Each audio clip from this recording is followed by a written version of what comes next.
जय हिंद एवरीवन।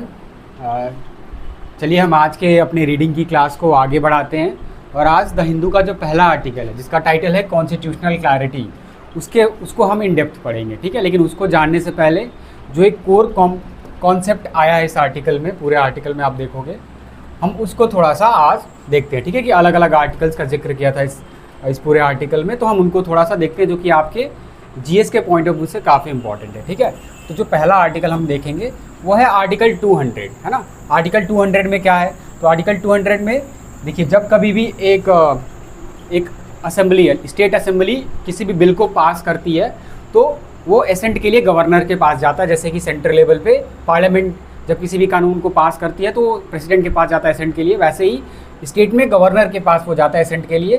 तो आर्टिकल 200 में वही गवर्नर जो है उस बिल को या तो अपना एसेंट दे सकते हैं या उसको होल्ड कर सकते हैं या फिर उस बिल को रिटर्न कर सकते हैं अगर वो मनी बिल ना हो तो, या और क्या कर सकते हैं, या फिर उस बिल को रिजर्व कर सकते हैं। किसके लिए? प्रेसिडेंट के लिए। ये इसमें जानने वाली बात ये है, जो गवर्नर है उस बिल को अनियमित समय तक पेंडिंग नहीं रख सकते हैं। ठीक है, आज आर्टिकल में भी आप देखोगे तो इसी के ऊपर ज़्यादातर बात हुई है। ठीक है, क्योंकि ऐसा क्यों है भाई? क्योंकि ये जो होल्ड करने का या जो बिल को जो पेंडिंग में रखने का जो काम होता है वो डेमोक्रेसी को क्या करता है, वो डिसरप्ट करता है। नेक्स्ट हम देखें आर्टिकल 201। आर्टिकल 201 में क्या है, तो एक जो बिल होता है उसको रिजर्व करके रखा जाता है प्रेसिडेंट के लिए, ताकि वो अपना एसेंट दे सके या उसको विथ होल्ड करके रख सके, या फिर इसको फिर से रिकन्सिडरेशन के लिए स्टेट असेंबली को भेज सके। ये जो प्रोविज़न है इससे होता क्या है, तो ये स्टेट लॉ मेकिंग जो उनके पास जो पावर है उनके और यूनियन के ओवरसाइट के बीच में बैलेंस बना करके रखता है, ताकि जो भी स्टेट नियम कानून बना रहे वहाँ पे यूनियन का भी ओवरसाइट हो, निगरानी वहाँ पे बनी रहे। जो थर्ड आर्टिकल है वो है वो आर्टिकल 356। इस आर्टिकल में क्या है, तो इस आर्टिकल में प्रेसिडेंट रूल की बात करी जाती है, जहाँ पर जो अगर स्टेट कोई गवर्नमेंट है वो अपने फंक्शन को कॉन्स्टिट्यूशन के अकॉर्डिंग करने में फेल हो जाती है तो ये प्रेसिडेंट रूल यहाँ पे आर्टिकल 356 के तहत लागू होता है। और इसमें होता क्या है, तो ये सस्पेंड कर देता है आर्टिकल स्टेट के एग्जीक्यूटिव और लेजिस्लेचर पावर को, और ये जो पावर होती है यहाँ पे वो सेंटर के पास चली जाती है बाय डिफ़ॉल्ट।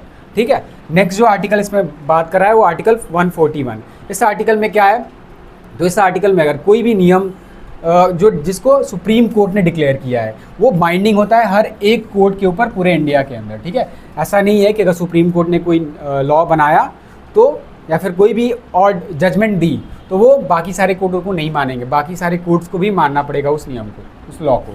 ये जो चीज़ है ये इंश्योर करती है लीगल यूनिफॉर्मिटी को और अपहोल्ड करती है अथॉरिटी को, जो कि है अपेक्स कोर्ट यानी सुप्रीम कोर्ट का हमारे यहाँ। जो नेक्स्ट आर्टिकल है वो आर्टिकल 143। इस आर्टिकल में क्या है, तो इस आर्टिकल में है कि जो प्रेसिडेंट हैं वो सुप्रीम कोर्ट की एडवाइजरी ओपिनियन के बारे में सुप्रीम कोर्ट से पूछ सकते हैं किस चीज़ को लेके, तो लीगल या फिर कॉन्स्टिट्यूशनल क्वेश्चंस को लेकर के। ये भले ही बाइंडिंग नहीं होता लेकिन इसका एक वेटेज होता है। ठीक है, कॉन्स्टिट्यूशनल वेटेज होता है, क्योंकि कॉन्स्टिट्यूशन के तहत ये प्रेसिडेंट को रहता है कि वो सुप्रीम कोर्ट से किसी भी चीज़ को लेकर के वो ओपिनियन उनका मांग सकते हैं। ठीक है, तो इस आर्टिकल में हम इन सारे कॉन्स्टिट्यूशन के आर्टिकल के बारे में देखेंगे। ठीक है, कॉन्स्टिट्यूशन के आर्टिकल्स हैं ये सारे। ठीक, तो चलिए हम आज के अपने आर्टिकल की तरफ बढ़ते हैं, अपनी रीडिंग को आगे बढ़ाते हैं।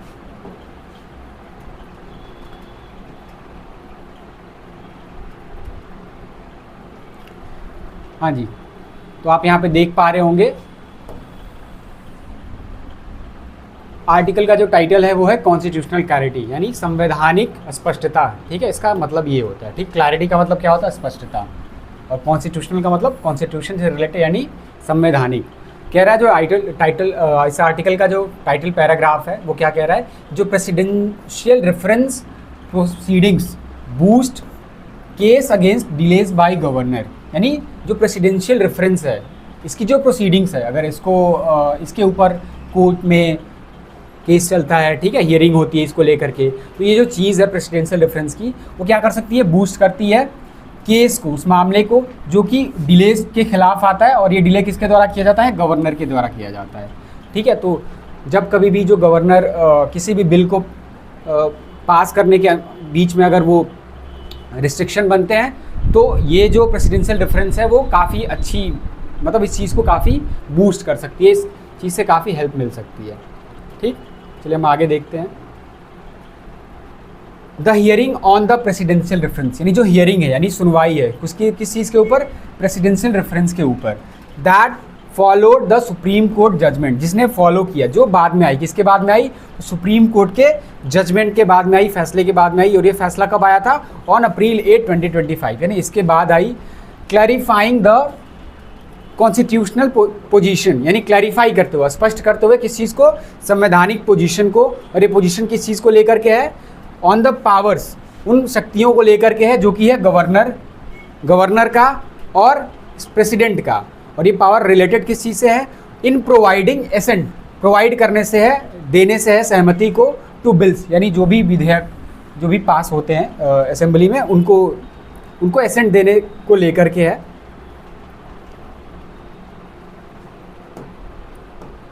पास्ड बाई स्टेट असेंबली, जिसको स्टेट असेंबलीज के द्वारा पास किया जाता है। हैव लार्जली, तो ये जो हियरिंग्स हैं वो मोटे तौर पे यानी आम तौर पे लार्जली क्या करती हैं, कन्फर्म करती हैं, यानी सुनिश्चित करती हैं दैट कि governor should not independently indefinitely withhold assent to such bills. ये जो गवर्नर होते हैं वो उनको अनियमित समय के लिए विथ होल्ड नहीं करना चाहिए किस चीज़ को, अपने एसेंट को इस तरीके के बिल्स के ऊपर। Addressing the 14 questions posed in the presidential reference, यानी एड्रेस करते हुए, यानी इस चीज़ को देखते हुए जो कि है 14 क्वेश्चंस का, जिसको प्रेसिडेंशियल रेफरेंस के अंदर पोज किया गया है, खड़ा किया गया है। द ऑब्जर्वेशन का मतलब क्या होता है, वो ओपिनियन है, जजमेंट जो सुप्रीम कोर्ट के द्वारा किया गया है। और ये ऑब्जर्वेशंस किसके हैं, तो 5 जज बेंच, इस 5 जजों की बेंच के द्वारा है।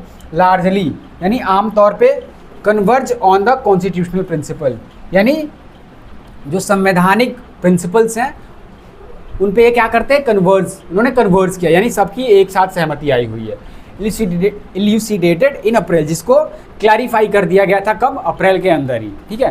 The question by the chief justice of India, अब ये जो सवाल है इसको किसने पूछा है, चीफ जस्टिस ऑफ इंडिया, इनके द्वारा पूछा गया है, BR गवई, इनका नाम क्या है, BR गवई। ऑन वेदर, और ये क्वेश्चन क्या है, on whether the court should seat powerless, यानी जो कोर्ट है उसको पावरलेस होकर के बैठे रहना चाहिए, वाइल, जबकि उसी टाइम पे जो गवर्नर्स हैं मेक कॉम्पिटेंट स्टेट लेजिस्लेचर, जो उस टाइम पे जो गवर्नर होते हैं स्टेट्स के वो क्या करते हैं, कॉम्पिटेंट जो स्टेट लेजिस्लेचर्स हैं, यानी जो स्टेट के अंदर जो विधायिका है, जो नियम कानून बनाने वाली जो भी एजेंसीज हैं, उनको क्या कर दे, डिफंक्ट कर दे, यानी यूजलेस कर दे, ठीक। इकोड, ये जो क्वेश्चन है वो गूंजी है, इसने दोहराया, इको का मतलब क्या होता है, दोहराना, टू रिपीट, है ना, इको का मतलब रिपीट, इस चीज़ को दोहराना, इसने दोहराया है कोर कंसर्न को, उस मुख्य चिंता को जो कि आया था अप्रैल के जजमेंट के अंदर भी। और वो चिंता क्या थी, तो डैश लगा के बता रहा है, दैट कॉन्स्टिट्यूशनल ऑफिसेज, जो भी कॉन्स्टिट्यूशनल ऑफिसेज जैसे कि प्रेसिडेंट हो गए या फिर गवर्नर हो गए, वो कैन नॉट पैरालाइज, वो कमज़ोर नहीं कर सकते हैं। पैरालाइज का मतलब टू डेबिलिटेट, यानी कमज़ोर कर देना, ठीक है, किसी चीज़ की वैल्यू को कम कर देना, दैट इज़ कॉल्ड पैरालाइज, यानी कमज़ोर नहीं कर सकते हैं डेमोक्रेटिक गवर्नेंस को, यानी लोकतांत्रिक गवर्नेंस को थ्रू इनएक्शन, किसके जरिए, निष्क्रियता के जरिए, है ना। वाइल स्टेट्स काउंसिल, जबकि जो स्टेट के जो काउंसिल हैं, काउंसिल का मतलब एडवोकेट्स हैं जो उनकी तरफ से केस लड़ रहे थे, लार्जली आमतौर पे उन्होंने आर्ग्यू किया है अलोंग पॉलिटिकल लाइंस, यानी पॉलिटिकल लाइंस के अलोंग उन्होंने आर्ग्यू किया है, बेस्ड ऑन, जो कि आधारित है, विच पार्टीज गवर्न, कौन सी पार्टी उनको गवर्न करती है, यानी उनका कंसर्न कुछ अलग है। दिस डिड नॉट डिट्रैक्ट, इस चीज़ ने डिट्रैक्ट नहीं किया उस थॉरो एक्सप्लेनेशन से, उस डिटेल एग्जामिनेशन से, जो कि है आर्टिकल 200 का एंड 201 का, ड्यूरिंग द प्रोसीडिंग, यानी इस प्रोसीडिंग के दौरान। द आर्ग्यूमेंट, यानी जो आर्ग्यूमेंट है, दैट की द कॉन्स्टिट्यूशन साइलेंस, यानी कॉन्स्टिट्यूशन का जो साइलेंस है ऑन स्पेसिफिक टाइमलाइन, कि वो चुप है किस चीज़ को लेकर के, टाइमलाइन, स्पेसिफिक टाइमलाइन को लेकर के, इन दिस आर्टिकल्स, इन सारे आर्टिकल्स में, डज नॉट ग्रांट, वो नहीं देता है किस चीज़ को, अनलिमिटेड डिस्क्रिशन को, यानी बिना किसी चेक एंड बैलेंस के डिस्क्रिशन को, यानी आज़ादी को या फ्रीडम को, टू गवर्नर्स, यानी गवर्नर्स को, रिमेन्स कंपेलिंग, ये अभी भी क्या है, कंपेलिंग है, काफ़ी स्ट्रॉन्ग है। When the solicitor general argued, जब सॉलिसिटर जो जनरल है, जो ये भी एक तरीके का एडवोकेट ही होता है सरकार के तरफ से, ठीक है, ये जो एडवोकेट है उन्होंने भी आर्ग्यू किया है दैट कि जो governors serve as a check on the hasty legislation, यानी जो गवर्नर होते हैं वो सर्व करते हैं, सेवा देते हैं एक चेक के तौर पे, जो कि आता है किसको लेकर के, जल्दबाजी में किए गए कानूनों को लेकर के। द बेंच रिस्पॉन्स, यानी बेंच का जो रिस्पॉन्स आया है, जो जवाब आया है, ऑल्सो इंडिकेटेड, इसने इस चीज़ को भी इंडिकेट किया है, द टेंशन, जो टेंशन है बिटवीन दिस पोजीशन, यानी इस पोजीशन के और डेमोक्रेटिक प्रिंसिपल के बीच में, तो इस चीज़ को भी इन्होंने क्या किया है, इंडिकेट किया, जो बेंच का रिस्पॉन्स आया है। जस्टिस विक्रमनाथ ऑब्जर्वेशन, यहाँ पे बात कर रहा है जस्टिस विक्रमनाथ के ऑब्जर्वेशन की, दैट की governors can not sit over the wisdom of the legislature indefinitely, है ना, कि जो गवर्नर है वो बैक नहीं सकते हैं किस चीज़ के ऊपर, उस विजडम के ऊपर, उस ज्ञान के ऊपर या इनसाइट के ऊपर, जो कि है लेजिस्लेचर का अनियमित तरीके से। व्हाट सेकंड, तो ये जो ऑब्जर्वेशन था ये भी क्या था, काफ़ी क्लियर और ब्रीफ था, लेकिन काफ़ी क्लियर था। सेकंड का मतलब क्या होता है, समथिंग ब्रीफ बट क्लियर। आगे देखते हैं,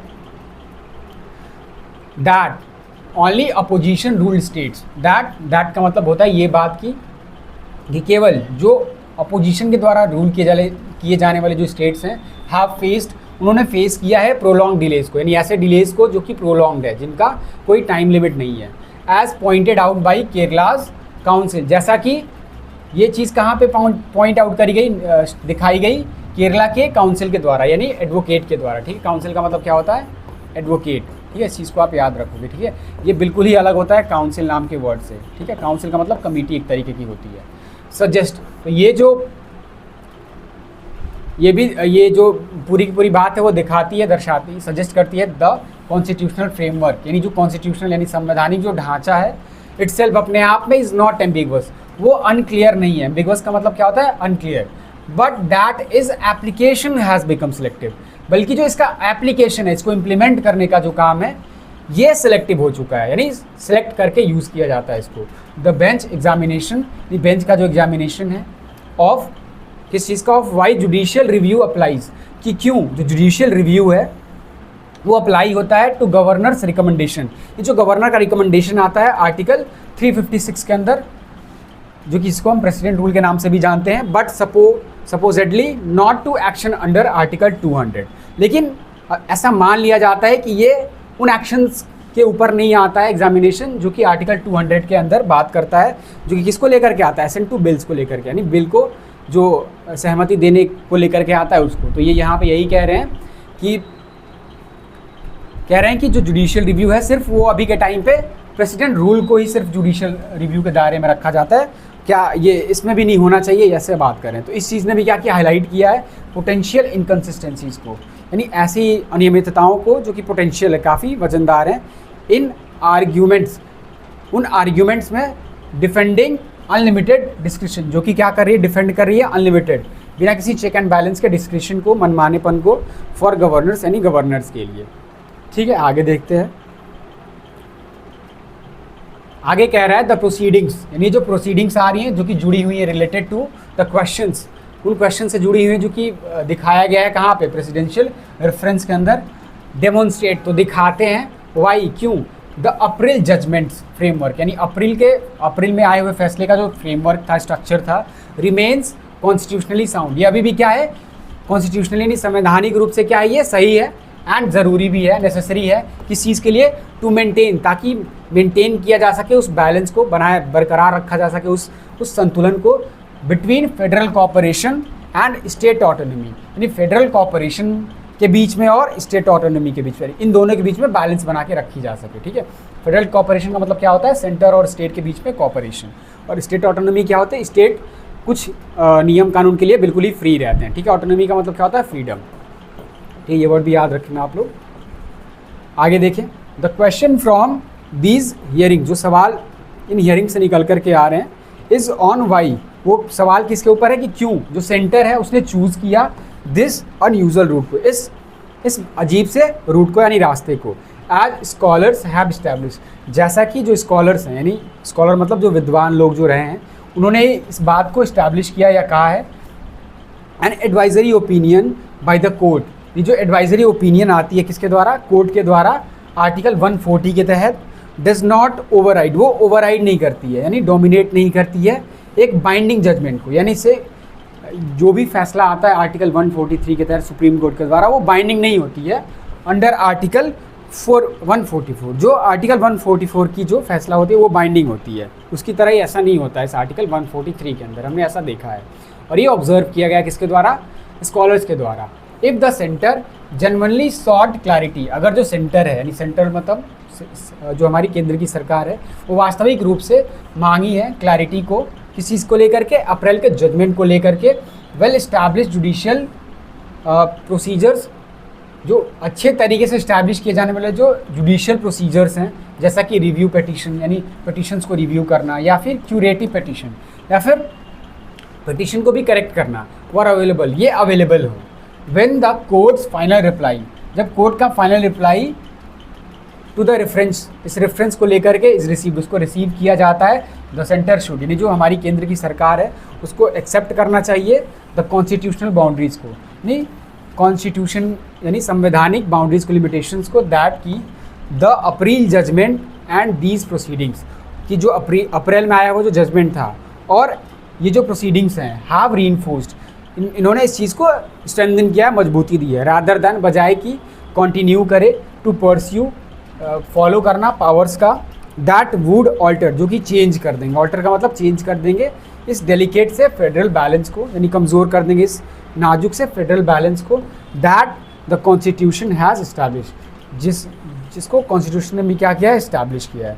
ठीक है, तो आप लोगों ने इस आर्टिकल को ये पढ़ के जाना कि कहीं ना कहीं गवर्नर अपनी पावर का मिसयूज़ कर रहे हैं एसेंट देने में, जब बात आती है स्टेट के द्वारा पास किए गए बिल्स को। तो ठीक है, चलिए हम आगे देखते हैं। तो इसमें आने वाले वर्ड्स और इसके बेसिस पे जो क्वेश्चंस हैं हम उनको देखने की कोशिश करते हैं। ठीक है, उनको सॉल्व करने की कोशिश करते हैं। ठीक है,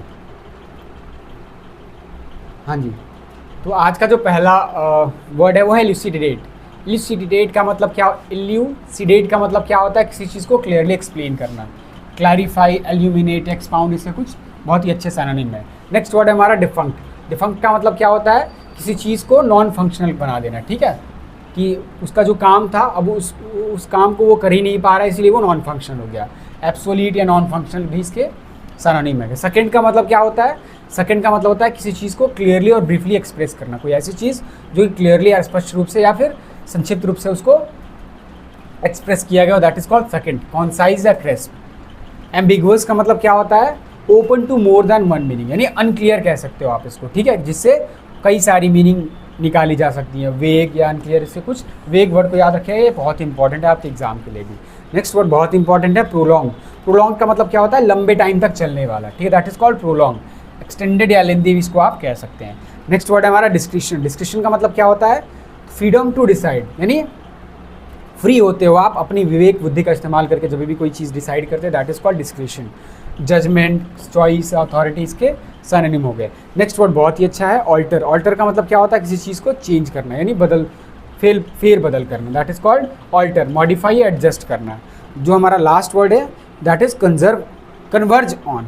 कन्वर्ज ऑन का मतलब क्या होता है, किसी चीज़ को लेकर के अग्री करना या एक साथ आना, come together. Unite, meet, agree upon, इसके कुछ बहुत ही अच्छे सिनोनिम हैं। ठीक है, तो ये सारे वर्ड कर लीजिएगा आप लोग। हम आज के आर्टिकल में आए हुए कुछ आरसी के क्वेश्चंस को देखते हैं। पहला जो क्वेश्चन है हमारा वो क्या है, how does the constitution limit, कि किस तरीके से जो कॉन्स्टिट्यूशन है वो लिमिट लगाता है, नियंत्रित करता है उस डिस्क्रिशन को। डिस्क्रिशन का मतलब मनमाने बिहेवियर को, जो कि है गवर्नर्स का आर्टिकल 200 और 201 के तहत, जो उसके अंदर उनको पावर मिली है ये कॉन्स्टिट्यूशन के जरिए, उसको कैसे लिमिट करता है। Governors are not impart directly amend bills, बिल्कुल इसकी तो बात ही नहीं करी थी। Approval from the governor is not optional but a definite process, जी नहीं, इसकी भी नहीं बात करी आज से आर्टिकल में। Consultation with opposition parties in a state is not a constitutional requirement, इसकी भी नहीं बात करी है। तो हमारा ऑप्शन क्या हो जाता है, डी। बाय डिफ़ॉल्ट यही सही हो जाता है, लेकिन देख लेते हैं एक बार कि क्या कह रहा है।